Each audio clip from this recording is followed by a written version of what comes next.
Boa tarde a todos.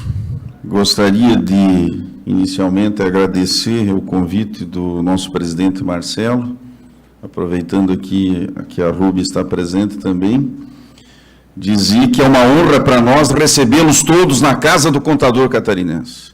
Nos honra muito eventos como esse, que são determinantes para o que a gente quer nos objetivos, não só institucionais, das demais entidades aqui representadas, como no Brasil como um todo. Agradecer a presença dos meus colegas aqui, está aqui o professor Ricardo, os demais colegas do Conselho, o doutor Diogo, que nos convidou também, e a todos que fizeram parte desses painéis. Eu vou fazer a minha exposição em 3 momentos. O primeiro momento, sobre a complexidade do sistema tributário nacional do ponto de vista do contador e do empresário e empreendedor. Por isso, eu gostaria de pedir aqui a autorização do doutor Dionísio Koch para falar sobre a frase que ele disse aqui. O doutor Dionísio disse o seguinte: se eu tivesse dinheiro, não teria coragem de ser empresário no Brasil. A segunda parte da minha fala, eu vou dedicar a essas propostas que estão em andamento das PECs aí, que elas simplesmente são inviáveis do ponto de vista do período de transição, porque cria algo impossível de, na prática, né, Marcelo, você executar. E aqui, nesse aspecto, usando também que o professor Dionísio foi muito feliz ao falar que o principal problema nesse aspecto que nós temos são os benefícios fiscais. Inclusive, se o doutor me permitir, são ajeitômetros, falando numa linguagem mais corriqueira, mais caseira, né? Ajeita daqui e dali, dependendo do grupo de interesses que está por trás disso. E aí também, nesse aspecto que nós defendemos, né, Marcelo, que o sistema ele tem que ser simples, prático, de fácil entendimento, que seja, então, como o doutor Dionísio falou, através do crédito financeiro, porque não há que ficar pensando nisso, aquilo, isso dá, aquilo não dá. E a terceira parte da minha fala aqui vai ser sobre a reforma tributária do ponto de vista prático, em 2 módulos que a gente defende.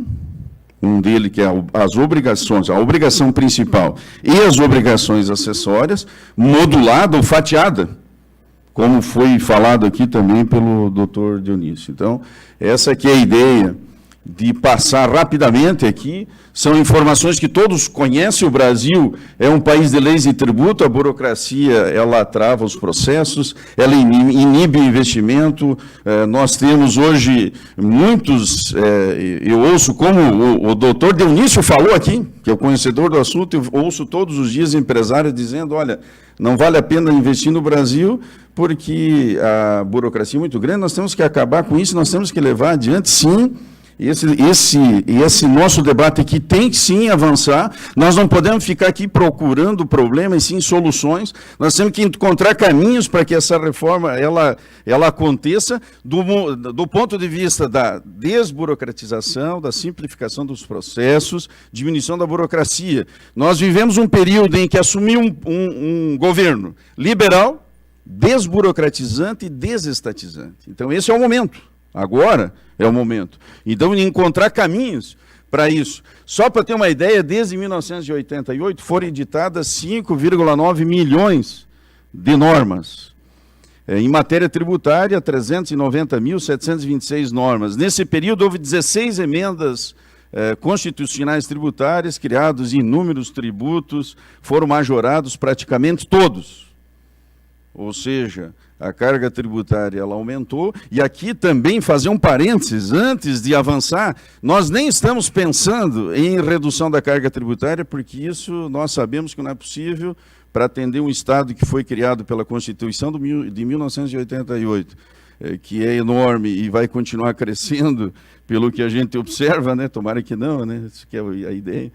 O sistema tributário é considerado um dos mais complexos do mundo, E aqui não vai para frente o negócio. Além da nossa alta carga de impostos, temos um problema pior, que é a complexa legislação tributária. É, portanto, um desafio para nós, profissionais da área contábil, do direito, as pessoas que militam nessa área, é um desafio todos os dias, é uma loucura, sem contar que eu ouço muito, eu trabalho com assessoria de gestão empresarial e com empresários que vêm investir no Brasil, de outros países, né, principalmente da Europa, agora está aparecendo da Ásia também. E eles dizem que não entendem. Primeiro, não entendem o nosso sistema tributário. Segundo, que eles dormem com uma lei e acordam com outra, e para eles isso é muito estranho, né? Porque quando faz um plano de negócio, ele estabelece aquela carga tributária, aquele nível, né? O Valmor comentou sobre isso, os debatedores da mesa anterior também falaram sobre isso. Como é que vai formar o preço, se cada pouco muda, né? Então, aqui as empresas e a burocracia tributária. Empresas gastam 1.958 horas, 60 bilhões por ano para vencer a burocracia.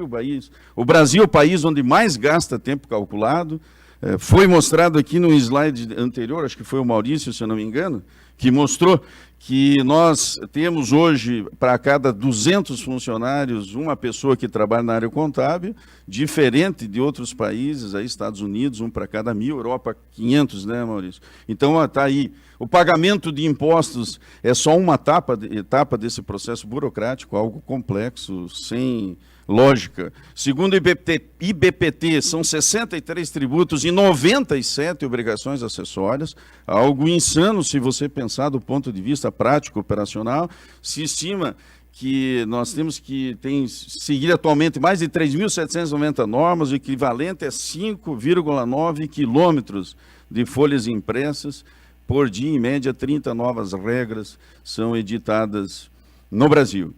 Além do dispêndio do pagamento do tributo, e aqui há que se entender, acredito que todos aqui têm clara essa ideia, da obrigação principal, que é recolher o imposto, e da obrigação acessória é que nós temos que provar ao fisco, e o ônus da prova é nosso, e isso recai sobre as costas do contador, que inclusive, se tiver 1 centavo de diferença, depois ainda vai ter penas pesadas, né, Marcelo, em cima disso, e é algo, assim, complexo, porque se nem o fiscal entende e sabe explicar para nós quais são aqueles créditos que efetivamente nós podemos fazer à base de cálculo de muitos, e a incidência que não sabe, imagina para o contador que está voltado para tudo isso. Então, nós temos a necessidade de simplificação e desburocratização. Isso é urgente, a reforma tributária, eu não sei como é que queiram chamar, nós precisamos. Isso hoje está inviabilizando o próprio, quem gera emprego, renda, o empresário. Eu ouço isso diariamente, diz, olha, não tem como, é imprescindível a gente simplificar, desburocratizar, a convergência entre os contribuintes e fazenda, nós temos que ter a necessidade de simplificação e clareza do nosso sistema tributário. É imprescindível segurança jurídica, foi falado aqui, acho que o Maurício que tocou nesse assunto, mas aí é que está o desafio, de fazer algo que simplifique os processos, reduza a burocracia e dê segurança jurídica. A proposta, essas propostas de PEC aí, o ponto central do projeto é a substituição de 5 tributos em um único, daí tem diferenças entre elas, que já foi falado aqui, a criação do IBS, não vou comentar porque foi muito falado aqui. Agora, nós, da contabilidade, nós pensamos um pouco diferente, porque esse período de transição criaria algo inviável. Aliás, nem dá para pensar. Como é que seria? Como é que faria isso? Seria dúvida sobre cálculo do novo tributo? Como é que ficaria, doutor Dionísio, a questão nós temos benefícios fiscais, diferenças de situações, regime especial. Como é que fica? Mudança do calendário fiscal, também é outro que será impactado pela reforma tributária, sobre lançamento até a declaração, os processos tributários atuais, como é que ficaria todo esse processo? Já que nós teríamos um período de transição, 2 anos de teste da árvore, uma das propostas, quer dizer, fica totalmente inviável. Então, o que nós pensamos? O Conselho Regional de Contabilidade, né, Marcelo, nosso presidente, a gente tem trabalhado firmemente, nós estamos nos aproximando das entidades empresariais, nós temos convênios assinados com o Fiesc, estamos muito próximos da FEComércio, a FEContesc, a FCDL, em todas as entidades empresariais, porque a grande preocupação é que nós não podemos inviabilizar a atividade econômica que sustenta tudo nesse país. Então, nós temos 2 frentes. A obrigação principal, que é essa que está diretamente ligada ao cálculo e ao recolhimento do tributo, e as obrigações acessórias, que são aquelas que nós temos que informar ao fisco, provando que recolhemos corretamente.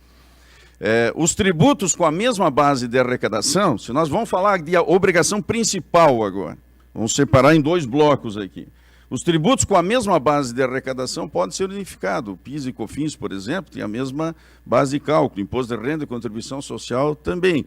Como o doutor Dionísio falou aqui, é o que nós defendemos, isso pode fazer de forma gradativa e com lei complementar. Eu não sou jurista, então vocês me perdoem a minha limitação quando se fala em aspectos jurídicos, que eu acho inviável nesse momento pensar em alteração da Constituição Federal. E não há necessidade disso, no meu entendimento, se a gente fizer de maneira fatiada, modulada e fazendo com lei complementar, unificando aquilo que é possível, a forma de apuração de muitos impostos pode ser simplificada. Eu não vejo dificuldade se houver vontade de fazer isso. As questões polêmicas e controversas que geram longas demandas administrativas e judiciais podem ser resolvidas e eliminadas via legislação, e aí você não leva, isso vira uma bola de neve se não fizer. Compensações, ressarcimentos, restituições, direito a crédito polêmico podem ser admitidos. O doutor Dionísio falou aqui, eu fiquei feliz porque eu não conhecia ele, né? Foi a primeira vez que eu disse, e fecha totalmente com o que nós estamos falando aqui. Que nós e ele disse com clareza aqui, por que não aceitar todos esses créditos? Se for o caso, ajustar então a arrecadação de outra forma, dentro de uma lógica de arrecadação e tributação. Então, ainda na obrigação principal, no IPI e ICMS, por exemplo, a facilitar a apuração e afastar longos questionamentos, os créditos financeiros, que nós comentamos agora, há pouco, podem ser admitidos e compensados com retirada de outros benefícios fiscais que aí são concedidos, muitas vezes, meus amigos, e aqui, nós não estamos aqui para fazer média com ninguém, né, Rúbia? Pelo menos não me pediram isso. Nós estamos falando a verdade, que tem muitos concedidos gastos, muitas vezes dirigidos e imorais. E principalmente a revelia do CONFAS no caso do ICMS. E aí muitas vezes nós estamos criando uma diferenciação tributária, e isso, volto a dizer, não sou jurista, no direito não deveria ser dessa forma. Cobrança não cumulativa e no destino. Aí uma questão, meus amigos, que nós defendemos, porque você facilita os processos, simplifica. As questões que são aqui, que eu fiquei atentamente ouvindo, né, Marcelo? Tem muitas questões aqui que talvez a gente tenha que pensar. O doutor Fábio falou bem na questão da nova economia, aí entra todas essas questões que eu acho que tem que ser bem entendidas aí.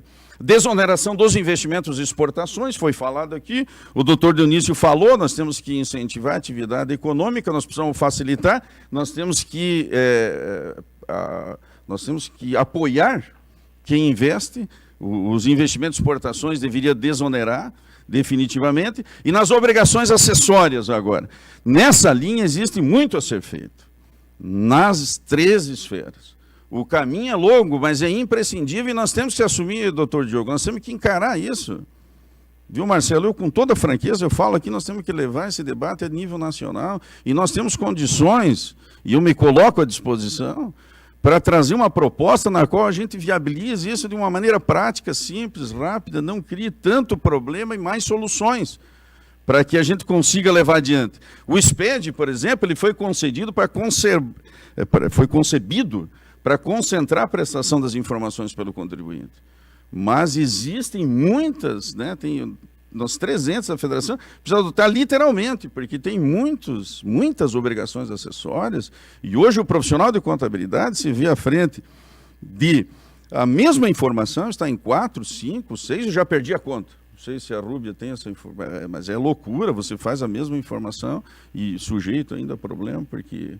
Então nós temos que unificar os sistemas das informações prestadas. Eu estive em Brasília, naquele debate lá do AFD-REINF, na qual a Receita Federal tenta fazer esse movimento, mas eu, sinceramente, com toda a franqueza, sendo honesto aqui, eles não têm esse entendimento ainda.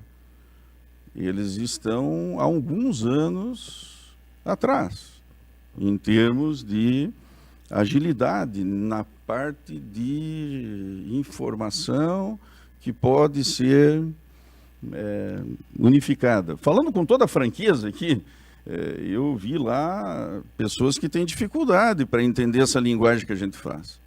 Mas ali é a Receita Federal do Brasil.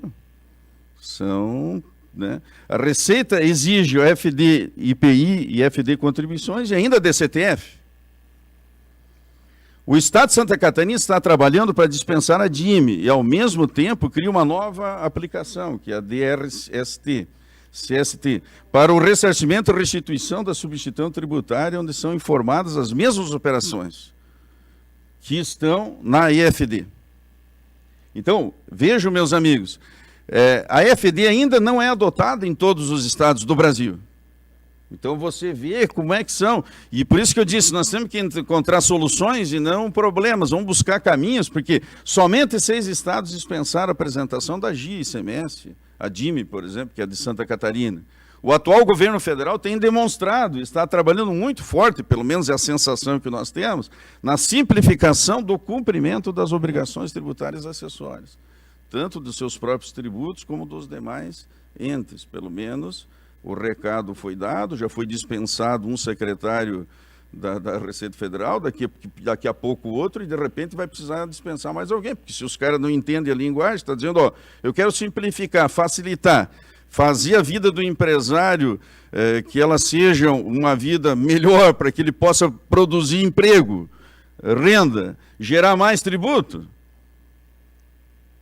E aí tem que haver esse movimento. Por isso que eu defendo, Marcelo, que a gente deve levar adiante isso. E se nós tiver que encarar, nós não temos medo de cara feia mesmo. Está desenvolvendo a Nota Fiscal Nacional de Prestação de Serviço, mas ainda não é uma realidade, né? Parece que isso está...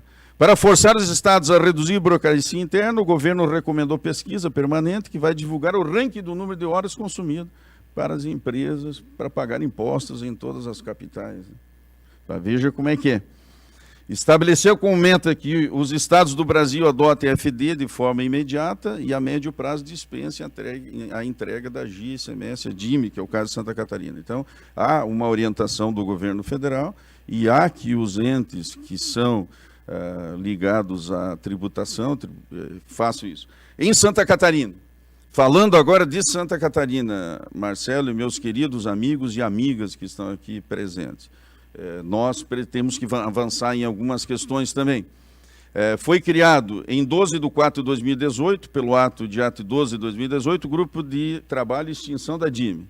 O objeto desse grupo utilizando a FD, vejam os números, quem forneceu isso foi o responsável pelo programa em Santa Catarina, que é o fiscal Roque Bach, que vai estar aqui no dia 29, nesse auditório, palestrando sobre esse assunto. E ele me passou essas informações. Com esse projeto, extingue em torno de 500 mil declarações ano. Algo desnecessário. Vejam como muda. Extingue a apresentação da DECIP, 250 mil declarações ano, com milhares de documentos informados, visto que uma DECIP pode ter mais de 1.000 registros. Reduzir a prestação de informações necessárias ao cálculo do movimento econômico dos municípios. que isso é só querer fazer. Informações que constam das bases de dados da Secretaria da Fazenda, como compra de produtor, origem e destino dos fretes, e todas as possíveis deixarão de ser exigidas. Exige um número de operações de compra ao produtor, o número de conhecimento de transporte emitido, e aí os contadores que estão presentes aqui sabem o trabalho que isso gera. Gerar créditos acumulados em semestre das exportações, saída isenta a partir dos registros da FD, sem a prestação de nenhuma informação adicional pelo contribuinte. Isso passa a ser automático. Então, veja que nós temos caminhos e nós estamos apresentando aqui soluções vinda da própria Fazenda, e nós temos que provocar esse debate, Marcelo, para que isso aconteça com mais frequência e levar isso a nível nacional, que, sinceramente, eu tenho um pouco de preocupação, mas porque isso talvez não esteja entendido. Esse projeto, segundo informações do coordenador do projeto a nível de Santa Catarina, que é o Roque Bá, está bem evoluído. Está em edição atualmente na GETRI a proposta de alteração da portaria 287 de 2011 da Secretaria Estadual da Fazenda, que deverá ser publicada ainda em novembro para vigorar a partir de janeiro de 2020, que vai adequar a EFD para viabilizar a migração da DIME para a EFD. Então, vejo que existem iniciativas e, nesse sentido, que nós temos que lutar. A partir dessa portaria, poderá ser gerado a partir de fevereiro de 2020 a DIME-FD, que será comparada com a DIME contribuinte, que deverá ser mantida até que se equalize as informações, as duas informações. A Secretaria da Fazenda está agendando com o CRC, já tem esse programa agora para sexta-feira, né, confirmado aqui, e as entidades de classe, um encontro de trabalho para detalhar aos contabilistas e desenvolvedores de aplicações, porque aqui entra o pessoal inclusive, viu, Rubio, eles estão pedindo para divulgar para sexta-feira que estejam presentes também as pessoas que trabalham com sistemas de informações, porque para adequar isso de acordo com essa nova ideia. Então, existem iniciativas, eu acho que nós estamos no caminho. Resumindo, a reforma tributária, e os impactos aqui contábeis, resumindo, ela é necessária, imprescindível. Nós temos que pensar que e não há que pensar, pelo menos eu não acredito mais em Papai Noel, né? Já faz tempo, inclusive, não se espera a redução da carga tributária. Quanto mais alterações, meus amigos, vamos falar francamente aqui, Fábio, quanto mais alterações, maior é o risco de aumentar a carga tributária, visto que os ensaios sempre prevêem uma boa margem de segurança em favor do governo. Além disso, quanto mais modificações, maior será o desarranjo do sistema produtivo e risco de aumentar as injustiças tributárias. É preciso trabalhar para a redução da desigualdade e diferença tributária entre os contribuintes, porque, como eu disse, e foi falado aqui, os que me antecederam, que há muitas situações aí que têm que ser ajustadas. Os tributos somente serão injustos quando determinado segmento ou empresa paga e outro não, beneficiado pelas diferenças tributárias, como foi falado tantas vezes aqui hoje. É preciso trabalhar a equalização das alíquotas e a redução das desigualdades entre os contribuintes, eliminando os benefícios tributários que são específicos, especialmente dos grandes grupos. E, invariavelmente, detém poder de barganha. Então, essa aqui é a palestra que eu estava comentando, mas, resumindo, e nós lutamos para isso, né, presidente Marcelo, e nós conversamos bastante antes desse encontro. O que nós buscamos? A classe contábil de Santa Catarina e do Brasil vai lutar pela simplificação, para simplificar as obrigações principais e reduzir a burocracia das obrigações acessórias. Nosso entendimento, não há necessidade de alterar a Constituição Federal, utilizar instrumentos legais, principalmente lei complementar, fazer, como o doutor Dionísio falou, de forma fatiada ou modulada, eu não sei qual seria o termo mais adequado, e com isso nós precisamos buscar a simplificação dos processos, redução da burocracia, diminuição da carga de trabalho não produtivo, porque nós estamos falando de carga de trabalho não produtivo. O papel do contador, e aqui nós temos um auditório com muitos contadores, o papel do contador é assessorar o empresário, para que a empresa tenha sucesso e ele tome decisões acertadas em relação a isso. Só que o que nós estamos fazendo hoje é atender às exigências fiscais, às obrigações acessórias que tomam o nosso tempo. E o papel que é o nosso de produzir informações que são úteis para tomar decisão, levar adiante os negócios, o empreendedorismo, empresas que vão gerar recursos, emprego e renda, nós não estamos fazendo. Nós temos que inverter isso. Eu fiz um pedido ao Marcelo e à Rúbia para que, por favor, incluam no 21º Congresso Brasileiro de Contabilidade, que aqui fica o convite para que todos participem, inclua temas nos quais a gente discuta esses assuntos e que principalmente aqueles que fazem diferença num cenário da nova economia, de um contador produzindo informações e não perdendo tempo com um trabalho que não agrega valor. Que Deus abençoe a todos e que nos mantenha sempre no caminho do bem. Muito obrigado.